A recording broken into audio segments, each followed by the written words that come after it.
now be placed into the conference.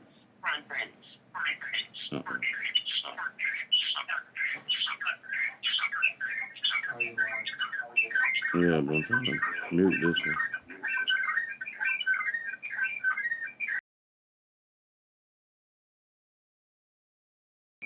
I come up with an ingenious idea and we don't know how to execute properly. Oh, there we go. There we go. Yeah, we're good now. Are you on now? Mm-hmm. Okay. All right, brothers and sisters. Well, we're going to start our weekly Bible study, and I know that I'm on here real late, and we do got the phone line open. It is open Q&A. I'm sorry, I just got home from the trumpets. I'm sorry, so you have to excuse me, but I just really walked in the door because I found out that I was supposed to be on today, and it was 8 o'clock. That's the time. So I appreciate Sister Cheryl for, bringing that to my attention because I slipped on that. And I got in and on as quick as possible. And on that note, let me pull up YouTube so I can see if we happen to get any questions to come on YouTube. And then once I do that, we'll get into this book. And I should be able to put YouTube on mute. Yeah, I see it's on there. I should be able to mute YouTube some kind of way. And keep the phone call heard. Hello? Hello? Okay. Hey, can you hear me, sis? Yeah. Okay, good. Okay. All right, well, I can hang this phone up now. Yeah, so I'm about to I figure I'll stay on here at least till about 10 o'clock, or I'll stay on here for at least an hour. If somebody come on late, they can come on late, and if not, then I guess I'll just run off at the mouth for an hour. So, we'll open up like normal, and then, cause really I got all this lesson that I didn't teach today anyway. So I mean, we got something to talk about if nothing else. So yeah. So where's the rest of my notebook though? But at any rate, so we're gonna go ahead and open up with prayer. Okay. Yep. Our Father which art in heaven, hallowed be thy name. Thy kingdom come. Thy will be done. In earth as it is in heaven. Give us this day our daily bread. And forgive us our debts.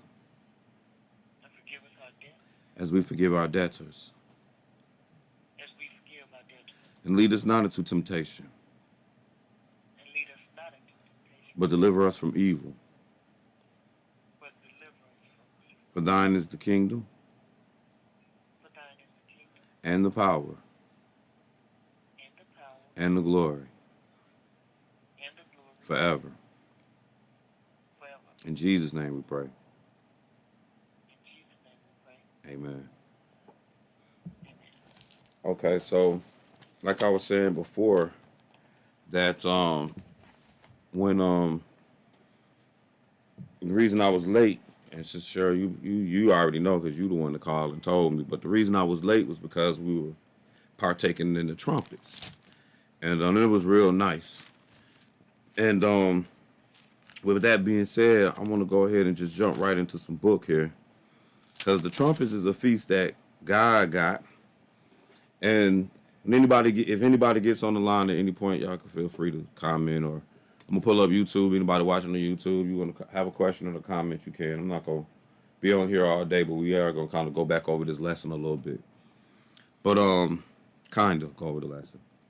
But God, He done gave these feast days, and this is kind of like a feast season. And this is the first one in this season. So I'm actually gonna go to Leviticus 23 just so we can know what we're talking about when I say the first one in this season. Leviticus chapter 23. and I'm going to start reading at verse 1, and I'm going to jump through it a little bit. Leviticus 23:1. And the Lord spake unto Moses, saying, Speak unto the children of Israel, and say unto them concerning the feast of the Lord, which ye shall proclaim to be holy convocations. Even these are my feasts. So each one of these days that are recorded here in Leviticus chapter 23 has a level of requirement that goes with it. And the requirement, number one, is to have a holy convocation. So every day that he's going to recognize in this chapter, that's what we're supposed to do. Then he said, even these are my feasts. So they belong to the Lord. So it's not like, that's the Jewish thing. And a lot of people got to understand when you trying to get your salvation, it's about what God say. And people don't know what the Creator, that's who wrote this. That's who instructed us in this, is the Creator. People don't know this is what he's telling us, to keep these feast days. So then number 1, he says, 6 days shall work be done, but the 7th day is the Sabbath of rest, a holy convocation. You should do no work therein.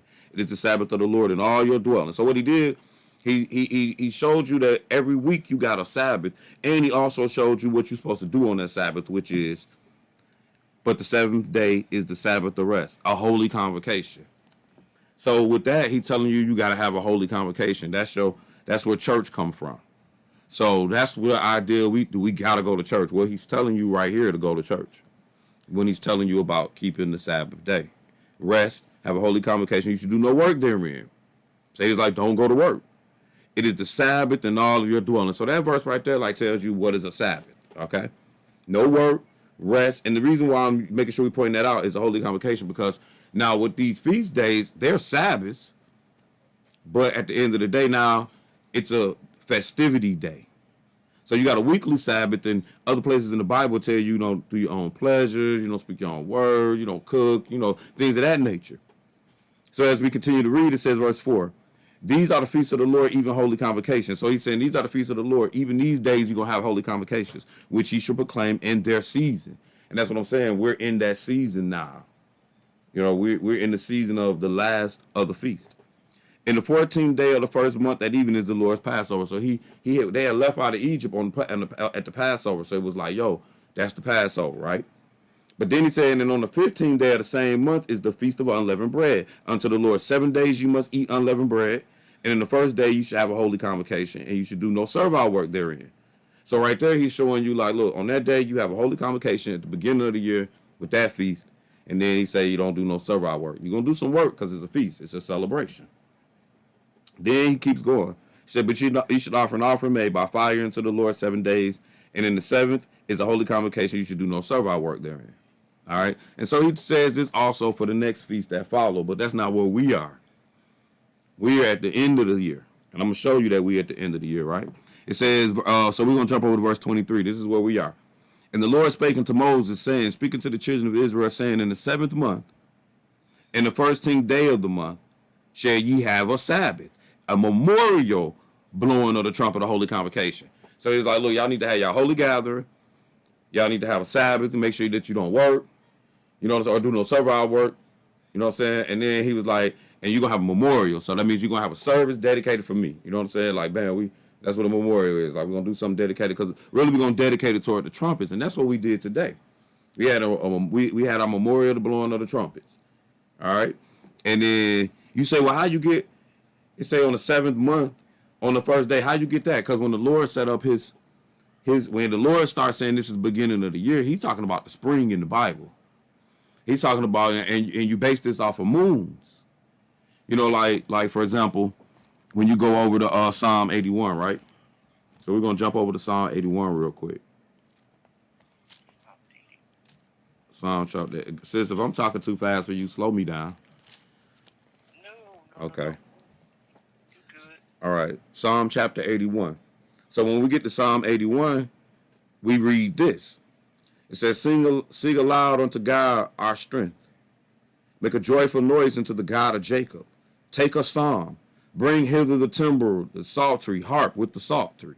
So he like, get your music together. You know what I'm saying? Let's enjoy it. That's what we're about to do. Blow up the trumpet when in the new moon, in the time appointed on our solemn feast day. So that's, it's the only one feast that you see at the beginning of the month. That's where the word month come from, moon. That's where it come from. So that's how the Lord had determined each month.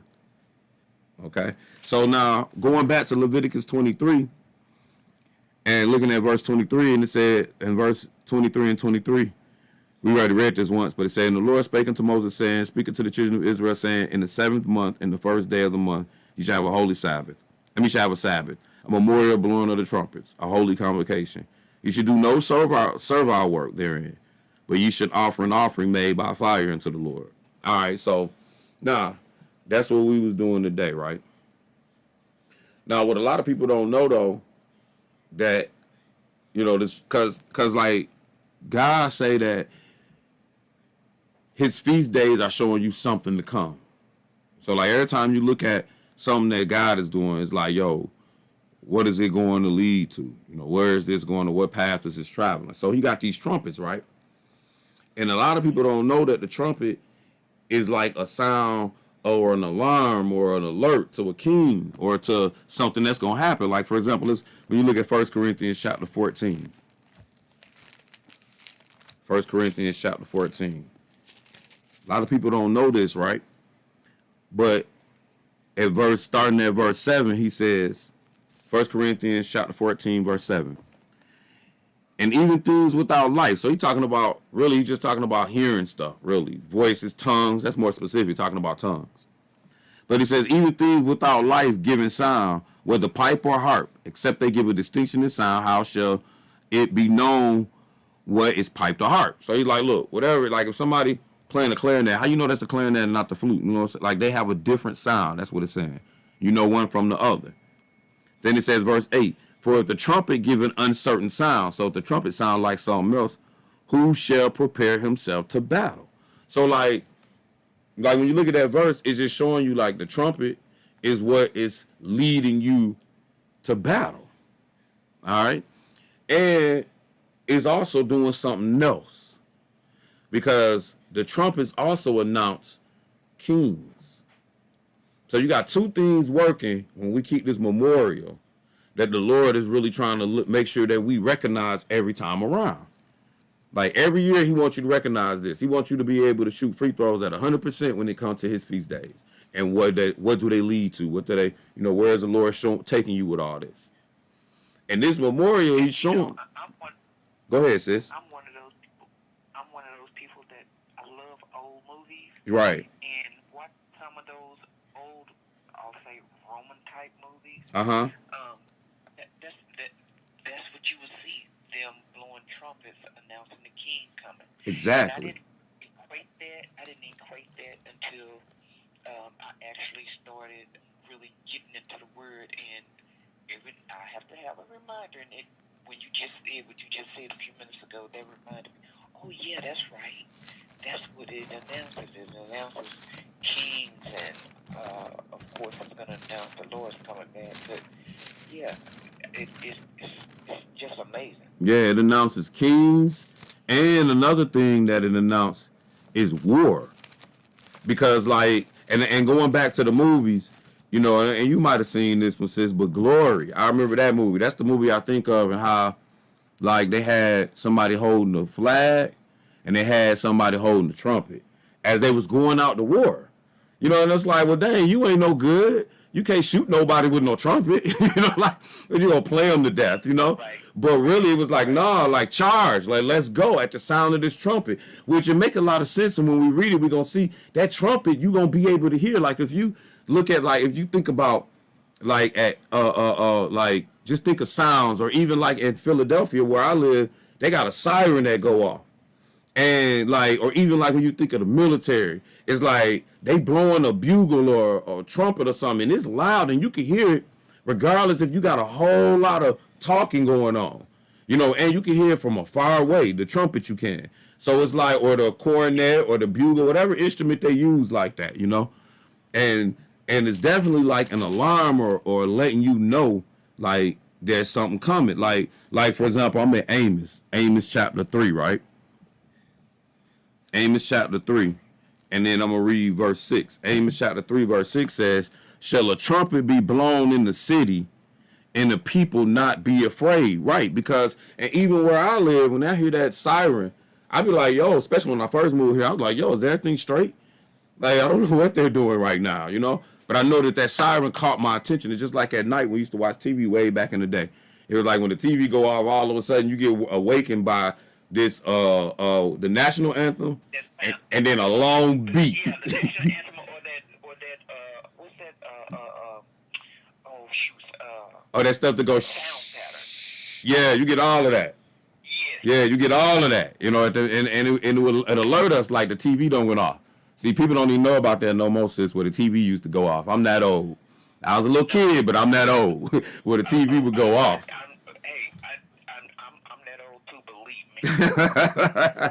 Right, Believe me. right. Now we don't even watch TV, we watch YouTube. But but here when you read Amos 3:6, it says, "Shall a trumpet be blown in the city, and the people not be afraid?" And that's what you're supposed to be, right? When you hear that trumpet, it's alarming you, and this is what the Lord is showing you, even with the feast days way back then. So, like when you go to example, let's go to Exodus chapter 19, right? And this is the first time really in the Bible that you seeing the trumpet being used in this particular way. And the way that the trumpet gonna be used here is gonna be used to show you the coming of Jesus, or him coming, because it's Jesus that's back here. That's what a lot of people don't understand and comprehend. They be thinking that, it was the God of Israel, like that's some other God, and Jesus is something else. Like, nah, Jesus, he took on the form of man, but he was God at first. He was the God of Israel. He was the one that was talking to Moses. He was the one that was walking amongst them. He was the one that was in the Garden of Eden. But at any rate, so in Exodus chapter 19, this is when the children of Israel as a nation came out. And when they came out, the Lord, this will make Israel so special. He's about to give them the commandments, give them the law, give them the rules, give them the government on how they're supposed to operate while they're sitting here in this land that he got for them. And a lot of people be trying to challenge the land, like the land should be A, B, or C. Like, no, this is just the land that he was giving them. It belonged to somebody else. It was the Canaanites' land. And he was like, nah, they shouldn't be there. They don't know, because really it was his land to start with. This is where he wanted to rule the world from the middle of the world. So at any rate, so now he's setting up Israel, and he's setting them up as a nation, and so he giving them the law. And this is what happened. He going to give them the law direct. So Exodus 19, verse 1, it says, "In the 3rd month, when the children of Israel were gone forth out of the land of Egypt, the same day came they into the wilderness of Sinai. For they were departed from Rephidim, and were come to the desert of Sinai, and had pitched in the wilderness, and there Israel camped before the mount. And Moses went up unto God." So this is the real Moses, the real man Moses. He going to go up to where God is. "And Moses went up unto God, and the Lord called unto him out of the mountain, saying, Thus shalt thou say to the house of Jacob, and tell the children of Israel." So the Lord is talking to Moses face to face. He said, "You have seen what I did unto the Egyptians, how I bare you on eagle's wings, and brought you unto myself. Now, therefore, if you will obey my voice indeed and keep my covenant, then you should be a peculiar treasure unto me above all people, for all the earth is mine." So this is what the Lord is telling him, like, I'm going to set you up as a peculiar treasure. All the earth belong to me, though. But I'm going to set you up right here so everybody can come right here and learn how to worship me. Put you in the middle. Verse 6, "And you should be unto the kingdom, and you should be unto me a kingdom of priests, a holy nation. These are the words which thou shalt speak unto the children of Israel." And Moses came and called the elders of the people, and laid before their faces all these words which the Lord had commanded him. And all the people answered together and said, "All that the Lord has spoken we will do." And Moses returned the words of the people unto the Lord. So Moses going back and forth with the Lord, telling the Lord what the people saying. They like, yeah, they said they going to do this, Lord. Like, all right, cool. So now what's next? "And the Lord said unto Moses, Lo, I come unto thee in a thick cloud, that the people may hear when I speak with thee. Believe thee forever." And Moses told the words of the people unto the Lord. And the Lord said unto Moses, "Go unto the people and sanctify them today and tomorrow, and let them wash their clothes." So he like, I'm finna come to them. They need to get cleaned up. They need to get ready, get beautiful. Because I'm coming. Because that's what you're going to do. You know the Lord coming. You're going to put on your Sunday's best, as they say. I am. Verse 12. "And thou shalt set bounds unto the people round about." He said, but when you bring the people, don't let them get too close, because I'm here. Remember I told you to take your shoes off when you was up here. Remember that? He's like, I'm up here. So set bounds unto the people round about, saying, "Take heed to yourselves that you go not into the mount, or touch the border of it, Whatsoever touches the mount shall be surely put to death. So he say, look, whoever touched this mountain or even the border of it, you're going to die because I'm coming down. That's how serious this is. There should not a hand touch it, but he should surely be stoned or shot through, whether it be beast or man, and it shall not live. And when the trumpet sound long, so notice here, like I say, we hear, because it's the first time you see a trumpet being blown for anything in the Bible. Right now, what we about to see is the coming of the Lord. So the Lord gave us, like he said, out of the mouth of 2 or 3 witnesses out of the Old Testament, he gave us a couple of witnesses of what he going to do in the end. Like, for example, how in Exodus 19, we're going to see it's a trumpet being blown. That's showing you that the Lord is coming. Or just like in Joshua chapter 6, you're going to see the trumpets was blown when they took the city of Jericho. You know, or even when you look at the 7 plagues that the Lord put in the end and you go back to Egypt and you look at what happened down there, it was 7 plagues that really was 10, but it was 7 where Israel didn't even get affected by. Because the Lord showed you things in the past so that you can comprehend what's going on in the future. That's how you understand stuff. You know what I mean? He don't leave you out there to wonder like, well, what is this? What is that? So at any rate, it said in verse 13, it's saying, there shall not a hand touch it, but he shall surely be stoned or shot through, whether it be beast or man. It shall not live when the trumpet soundeth long. They should come to the mountain. And Moses went down from the mount unto the people and sanctified the people, and they washed their clothes. And he said unto the people, be ready against the 3rd day. Come not at your wives. And it came to pass on the 3rd day in the morning that there was thunder and lightnings and a thick cloud upon the mount, and the voice of the trumpet exceeding loud, so that all the people that was in the camp trembled. And Moses brought forth the people out of the camp to meet with God. And they stood at the nether part of the mount. And Mount Sinai was altogether on a smoke, because the Lord descended upon it in fire. And the smoke thereof ascended as the smoke of a furnace, and the whole mount quaked greatly. And when the voice of the trumpet sounded long, and waxed louder and louder, Moses spake, and God answered by him in a voice. And the Lord came down upon Mount Sinai on the top of the mountain. And the Lord called Moses up to the top of the mountain, and Moses went up. So we see here, like the Lord is literally going and dealing with Moses on the physical mountain of Mount Sinai. The same Mount Sinai that exists today. So a lot of people don't understand all this belonged to God. It was his from the start. And what he's trying to show you with these feast days and stuff, he's going to take it back in the end. All right, so just looking at looking at that, you see the trumpet being blown, and you see, here come the king.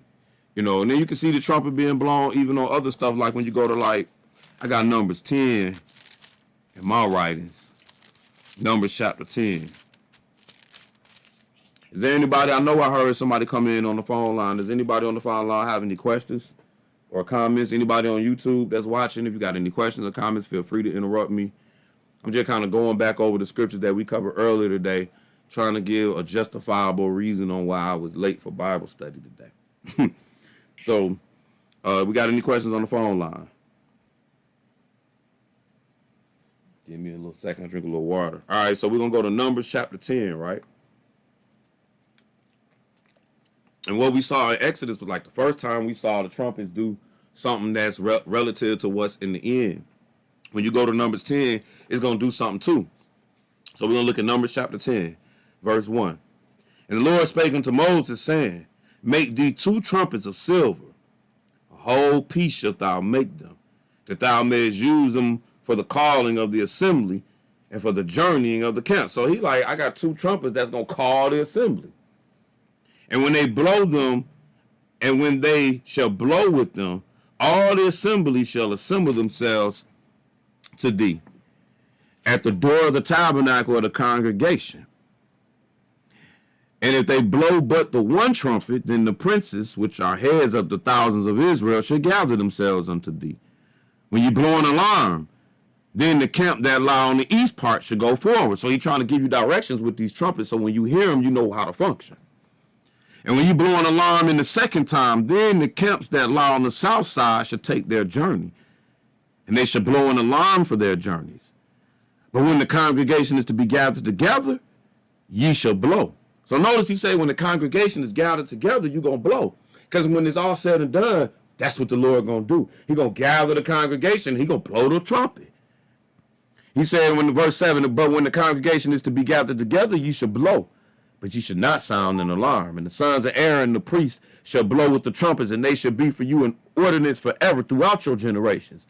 And if you go to war in your land against the enemy that oppress you, then you should blow an alarm with the trumpet. So even in the Bible days, when we went to war, we go grab that trumpet and we blow it because we're about to let you know it's going on. It's going down. So when you get to Joshua chapter 10, and he telling them to go grab the trumpet, they know why, really, because it's an alarm. We about to go to war. So he say, but when the verse 7 again, but when the congregation is to be gathered together, you should blow, but you should not sound an alarm. And the sons of Aaron and the priest shall blow with the trumpets, and they should be for an ordinance forever throughout your generations. And if you go to war in your land against the enemy that oppresses you, then you should blow an alarm with the trumpets, and you should be remembered before the Lord your God, and you should be saved from your enemies. So he said, when you blow this trumpet, that's cold. The Lord gonna hear this trumpet, and gonna remember and gonna destroy your enemies. This is what's supposed to happen in the law when the trumpet is blown. Verse 9, and if you go to war in your land against the enemies that oppress you, and you should blow an alarm with the trumpet, and you should be remembered before the Lord your God, and you should be saved from your enemies. Also in the day of your gladness, and in your solemn days, and in the beginning of your months. So he's giving you other times when you blow the trumpet. And notice he said, in your solemn days, the day of trumpets, you shall blow with the trumpets over your burnt offering and over your sacrifice of your peace offerings, that they may be to you for memorial before your God. I am the Lord your God, right? So that's why even in some of these camps, I see people blowing trumpets. And I see my man Nehemiah last night. He was blowing the trumpet. You know what I mean? Because the Lord was saying throughout your generation, you could blow the trumpet.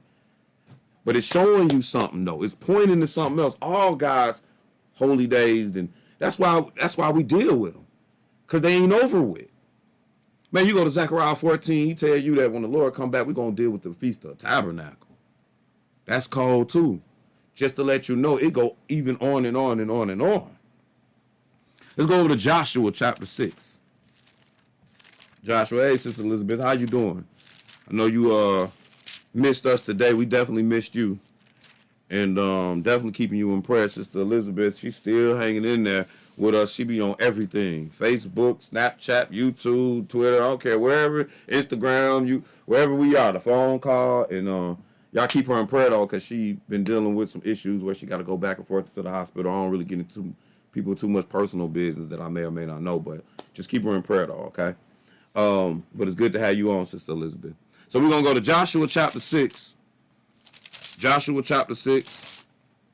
And we're going to pick this up at verse 1, and we're going to run through this a little bit real quick. And this is the Lord showing you again his trumpets. This is what we was dealing with. 6 and 1.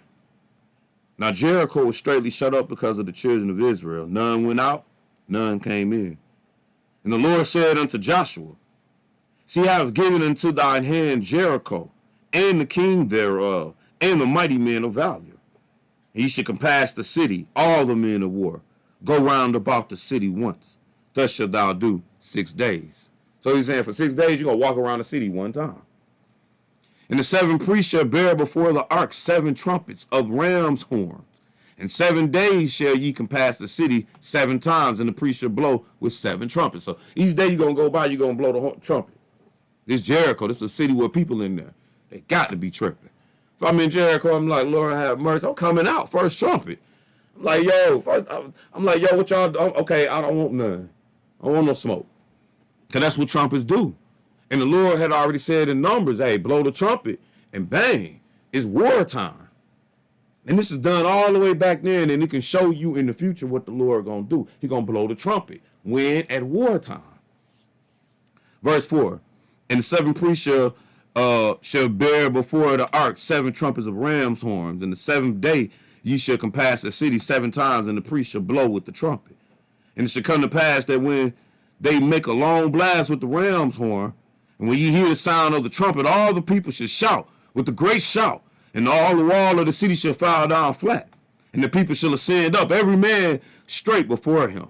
So today in church, when we had our holy convocation, I told the people, that's something you highlight. Those are people that highlight in their Bible, because this verse right here has words that the Lord using even in the end, like shout.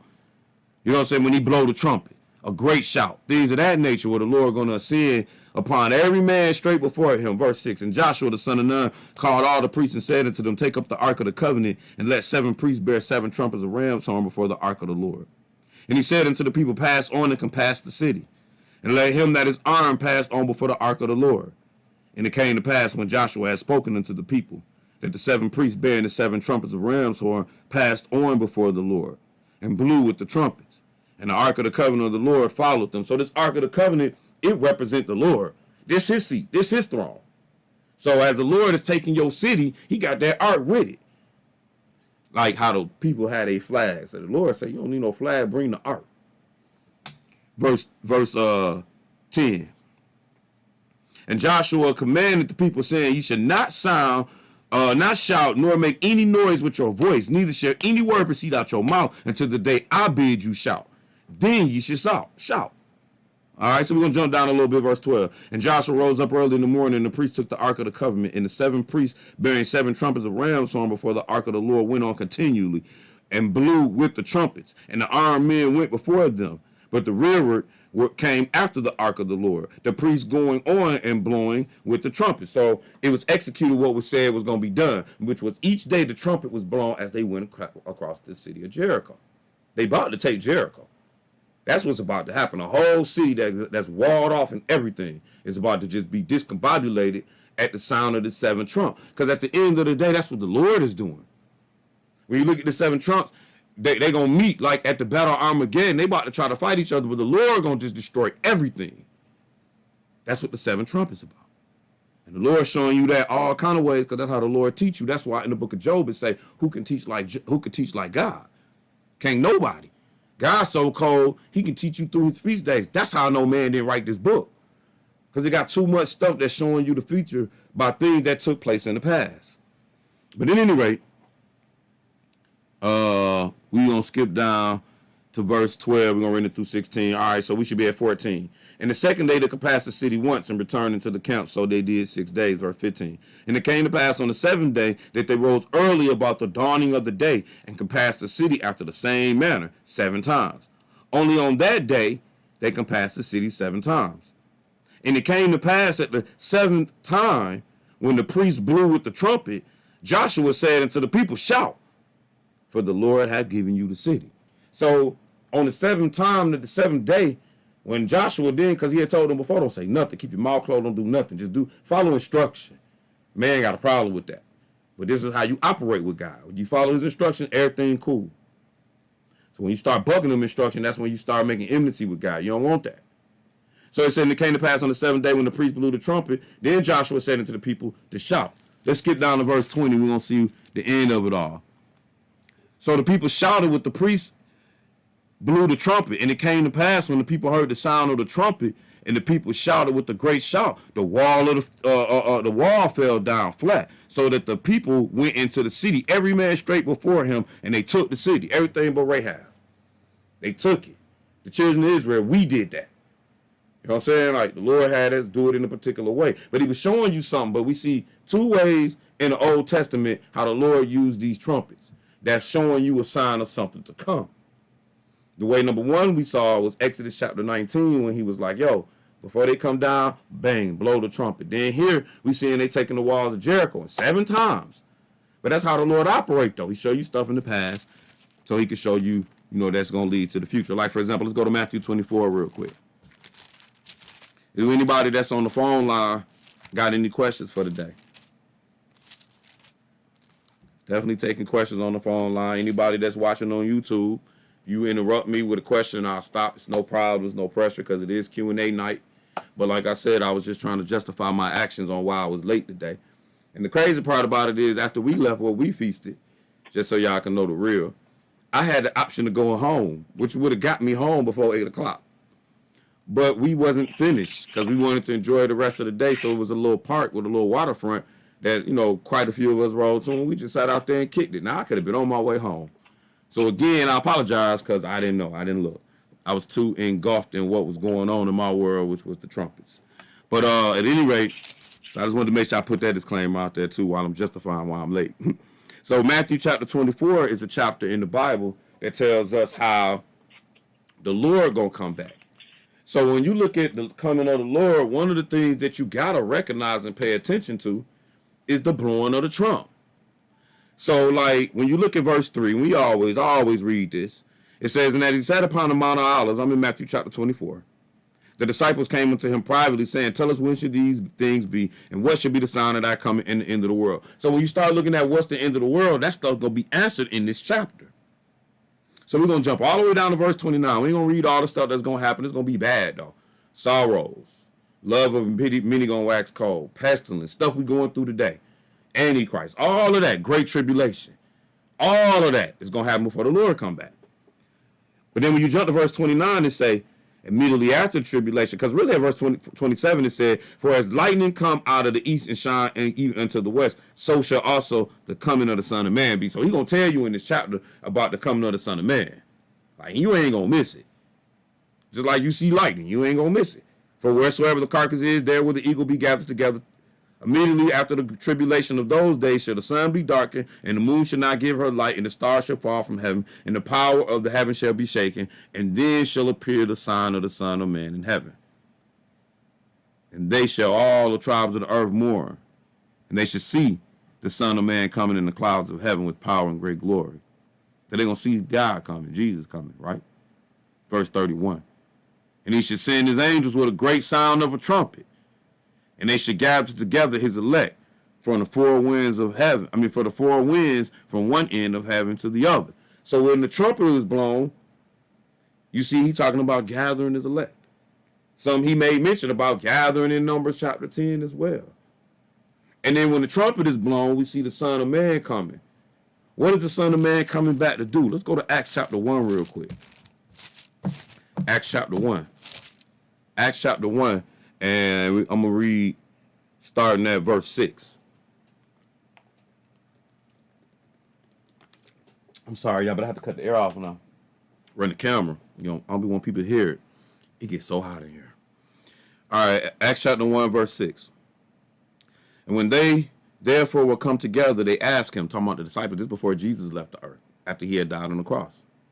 Son, Lord, wilt thou at this time restore again the kingdom to Israel? Right, so when the Lord come back, that's what it's all about, restoring the kingdom again to Israel.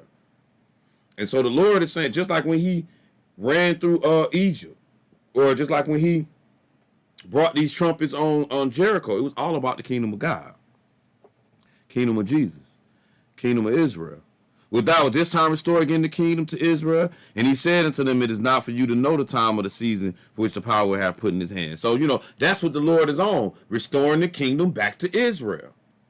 And the whole world going to see what kingdom? The earth, because all the earth belong to him. Now let's, on the way to Revelation, stop at 1 Corinthians chapter 15. We can see this trumpet again. Just like we saw it in Matthew chapter 24, when the Lord was coming back, right? For he gathered Israel, or gathered the elect. Then in Matthew chapter 15, 1 Corinthians chapter 15, he's going to tell you something else before we look at the kingdom, right? Verse 50. He said, this I say, brethren, that flesh and blood cannot inherit the kingdom of God, neither do a corruption inherit incorruption. Behold, I show you a mystery. We shall not all sleep, but we shall all be changed. So, like, when the Lord talk about sleep, he talking about people being dead. Everybody not going to stay dead. You know, this is something you're supposed to read at a funeral or something. We ain't going to all sleep. We're going to be all changed. In a moment, in the twinkling of an eye, at the last trump. So at the last trump is when we going to get our changes. And what kind of changes? For the trumpet shall sound, and the dead shall be raised incorruptible, and we shall be changed. So when the last trumpet come, that's when the dead get resurrected. And that's when we get changed. When the last trumpet sound, that's why we can go look at the last trumpet real quick. And we'll see that in Revelation chapter 11. So if you got a last trumpet, that means you got trumpets prior. Stuff happened at each trumpet. But it's like when we was in Jericho, when the seventh trump came, the wall of the city fell. So when the seventh trump come with the Lord, that's when that's the last trumpet. But those other trumpets showed you God's wrath. We'll look at that in a minute, though. But when you go to Revelation chapter 11, you see the seventh trump. Verse 15, Revelation 11, it said, and the seventh angel sounded, and there was a great voice in heaven saying, the kingdoms of the world, this world are become the kingdoms of our Lord and of his Christ, and he shall reign forever and ever. So the Lord taking his kingdom. Then, but if you look prior to this, let's see what happened. This is the walk up into the seventh trumpet. Then it said, I'm gonna start at verse 8. And their dead bodies shall lie in the street of the great city. So it's gonna be some dead men laying in the street, which spiritually is called Sodom and Gomorrah, where also our Lord was crucified.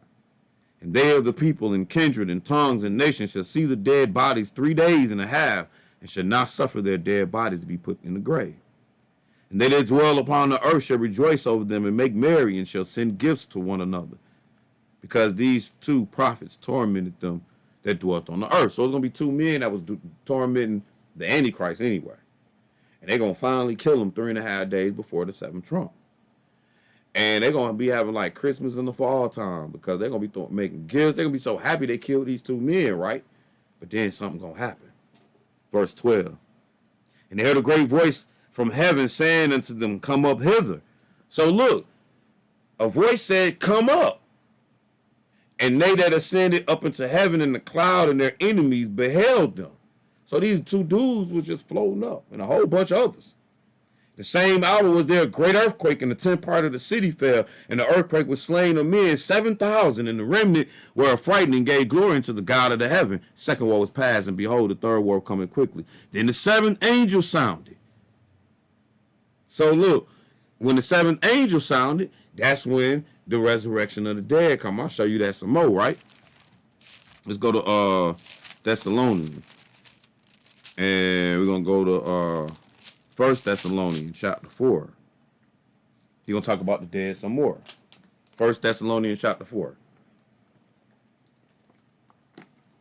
I'm sorry, y'all.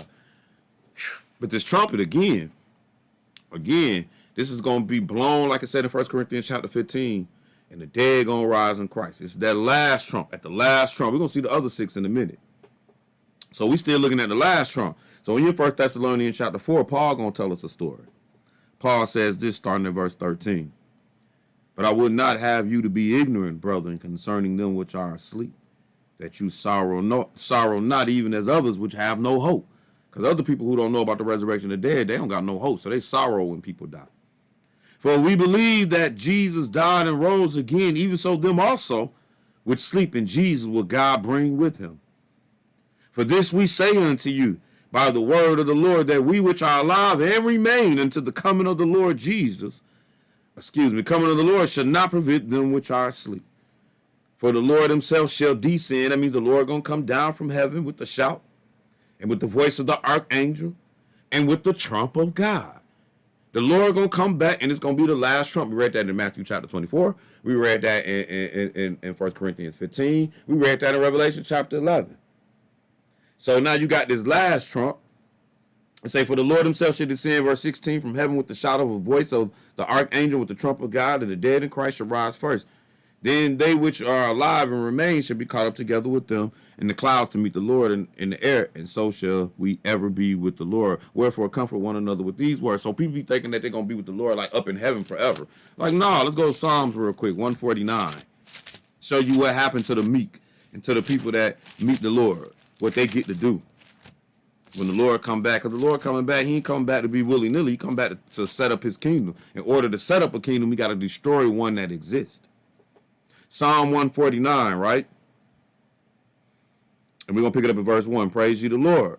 Sing unto the Lord a new song, and his praise in the congregation of his saints. Let Israel rejoice in him that made him. Let the children of Zion be joyful in their king. Let them praise his name and dance. Let them sing praises with him in timbrel and harp. Watch this, y'all. For the Lord taketh pleasure in his people. He will beautify the meek with salvation. Let the saints be joyful in glory, and let them sing aloud with their beds, because they're going to resurrect from the dead, y'all. Let the high praises of their God be in their mouth. And when we resurrect from the dead, this is at the seventh trump. We're going to be praising God. But we're going to have, as the Bible says, in the two-edged sword in their hand. To do what? Verse 7. To execute vengeance upon the heathen and punishment upon the people. To bind their kings with chains and their nobles with fetters of iron. To execute upon the judgment written. This honor have all his saints. Praise ye the Lord. So the Lord saying, like, look, when he come back, we coming back to take the earth from them. at that seventh trump. So like we say, if it's a last trump, then we need to look at the other trumps. It's the Lord taking the earth back. So this is what we was doing. So these trumpets is the Lord taking the earth back. We ain't gonna read the vows of wrath and all that. We're just gonna read these trumpets real quick. But I like to pick up the trumpets when we read them. And again, if there's anybody on the phone line that got any questions, you can stop me before we hit this Revelation chapter 5. We're gonna start in chapter 5. I do. Okay, what you got for me, my brother? Peace to you.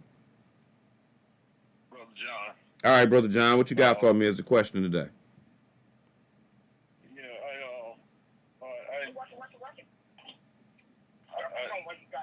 I enjoy the class, but I was wondering, let me see, God, what I said? Oh yeah, what's this holiday is? Is this the Sabbath? Well, actually, at this particular moment where I'm at now, some people still might be dealing with the trumpets. I know in LA they still into the trumpet. But at this particular moment, it's Wednesday night, it's over with. This would be the second day of the week. But yes, it was a Sabbath on the first day of the month, which came in Tuesday evening till Wednesday. And so that's what we was dealing with today. So I'm gonna recap it a little bit for you and catch you up. So today is the day of trumpet. We went to like Leviticus 23. And we looked at that today we were supposed to have a holy convocation, right? And that we were supposed to have church because this is the feast of the Lord. Today's feast is the Feast of Trumpets. So we went through the Bible and showed in Exodus chapter 19, the first time the Lord had used the trumpet that we can see in the Bible and showed you something. It showed you the coming of the Lord when they talked to one another with Moses down when they left out of Egypt. Then after that, we also showed you in Numbers that, hey, look, the Lord used the trumpet to sound an alarm and to go to war. So we ran over to Joshua and showed the Lord going to war too. When he took Jericho, he blew the trumpets then. So that's what we've been dealing with. Then we saw that, look, 1 Corinthians 15 said the last trump, the Lord going to resurrect us. Same thing Thessalonians said. We just went to Psalm to show you that when he resurrect us, he ain't just going to leave you in the air like some people who use that Thessalonians the wrong way. Nah, he about to come and take the earth. He going to execute his judgment. So now that's what we about to see. So, Brother John, for those that's watching on YouTube and on the phone line, we're going to answer your question, and we're going to deal with another set of scriptures in answering the question, which is, yo, what is this feast day? Say that again, bro. This is New Year, right? Nah, New Year. Nah, We at the end of the year. That's what the scriptures say. When we get to the end of the year, the New Year come in the feast during the unleavened bread. During the unleavened bread and Passover time. That's the New Year. Now, them Jews, they be on something else. Them Jews be trying to tell you, them fake Jews, they be trying to tell you it's the New Year, but they be lying though. You know what I'm saying? Like they don't know what they talking about. Look what the Lord say. Let's go to let's see. At the end of 3 years, hold on, I'm gonna tell you in the Bible that this the end of the year. Exodus 34, right? Exodus chapter 34. We're going to get back to this Revelation chapter 6, y'all. Exodus chapter 34, right? Check this verse out. Nah, we at the end of the year. We ain't at the beginning of the year. Exodus chapter 34. And we're going to pick it up. I'm going to probably run it right at 22 to start with. Then we might jump it back a little. Exodus 34 and 22 say, I'm going to pick it up at 21. It say, 6 days shalt thou work, but on the 7th day shall thou rest. Shall rest. In the earing time and in the harvest time shalt thou rest. And thou shalt observe the feast of weeks, and the feast of harvest, and the feast of ingathering, which is the tabernacle, at the end of the year. Where it says at the year's end. That's what it say. So no, we're at the year's end right now. We're not at the beginning. We at the year's end. You know what I'm saying? Because we in the tabernacle season. We at the end of the year. You know what I mean? So no, that's incorrect. But so, I just heard some Jewish people say that at the beginning of the year. Nah, them Jewish folks lie, bro. Look. We going back to Revelation. Let me show you something about what them Jewish people say. Let's go to Revelation chapter 3 and verse 9. You can't be listening to them Jewish people. They don't know what they talking about. They gonna tell you that Jesus ain't the Messiah.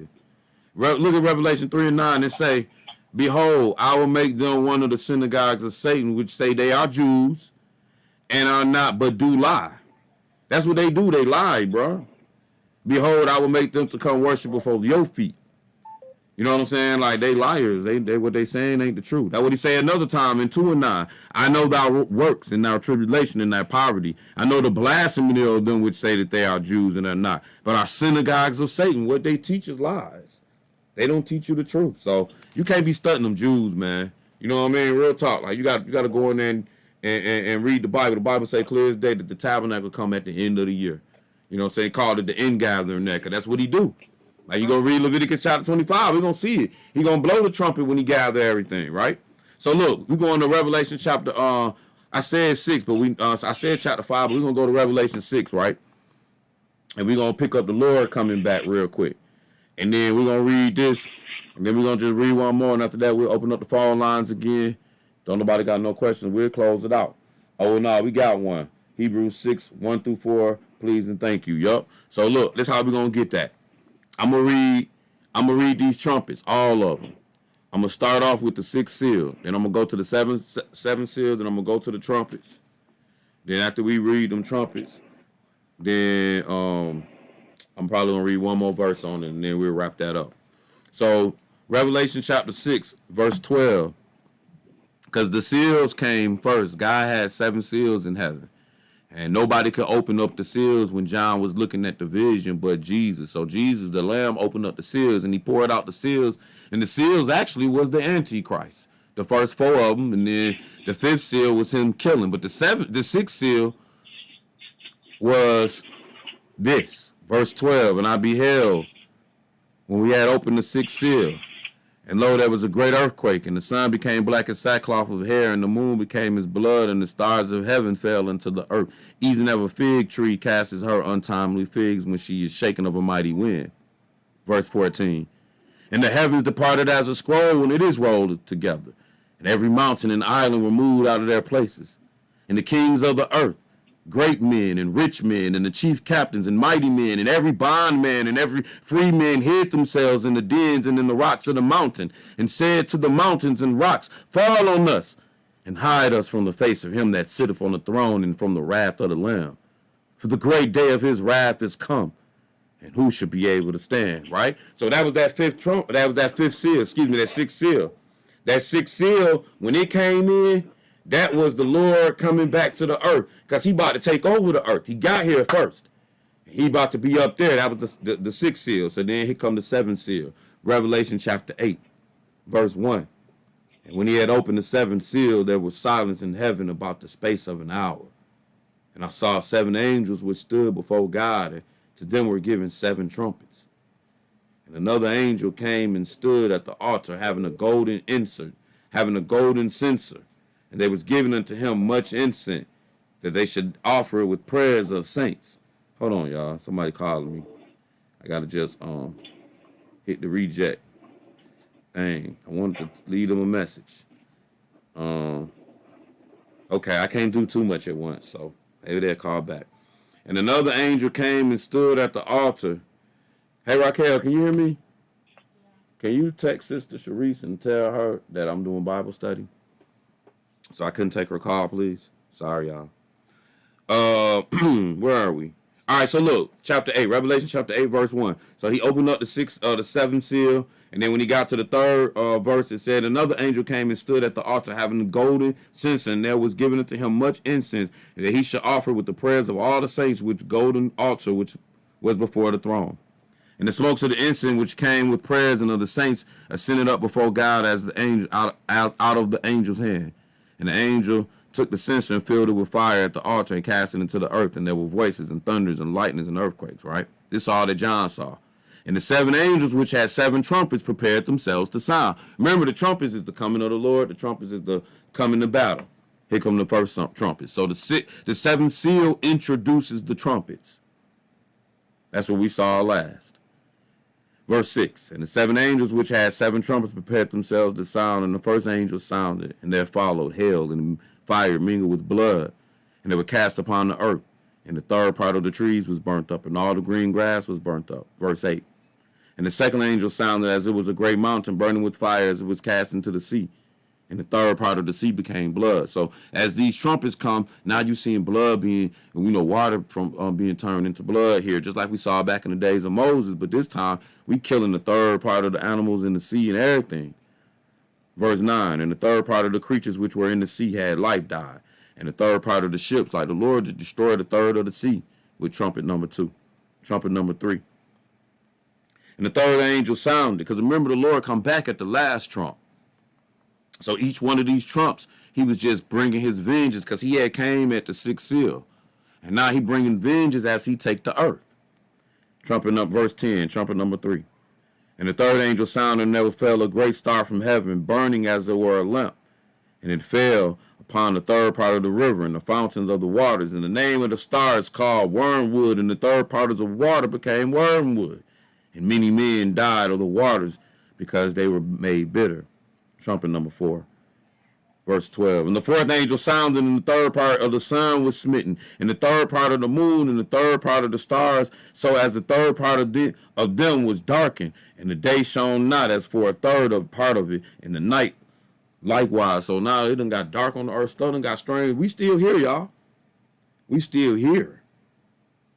And I beheld, as John talking, and heard an angel flying through the midst of heaven, saying with a loud voice, woe, woe, woe, to the inhabitants of the earth by reason of the other voices of the trumpets of the 3 angels which are yet to sound. So he like, it's 3 more angels that still got to bring worse than what I brought. So from this point on, it's about to get worse. Chapter 9, and the 5th angel sounded. And I saw a star fall from heaven unto the earth, and to who was given the key of the bottomless pit. So this angel going to come open up the bottomless pit. This the 5th angel. This the first woe from the 3 woes that we saw, worse than the trumpets that we already saw. Verse 2, and he opened the bottomless pit, and there arose a smoke out of the pit as the smoke of a great furnace, and the sun and the air were darkened by reason of the smoke of the pit. And there came out of the smoke locusts upon the earth, until them which was given power as scorpions of the earth have power.